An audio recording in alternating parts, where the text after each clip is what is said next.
ప్రతిఘటన టీవీకి స్వాగతం. క్షణక్షణం మీకోసం. జూరాల ప్రాజెక్టుకు కొనసాగుతున్న భారీ వరద, 27 గేట్లు ఎత్తివేత. ఇన్ఫ్లో 2,05,000 క్యూసెక్కులు, అవుట్ఫ్లో 2,14,338 క్యూసెక్కులు.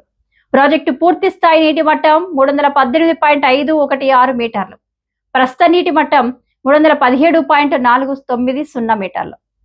ప్రాజెక్టు పూర్తి స్థాయి నీటి సామర్థ్యం 9.657 టీఎంసీలు. ప్రస్తుత నీటి సామర్థ్యం 7.627 టీఎంసీలు.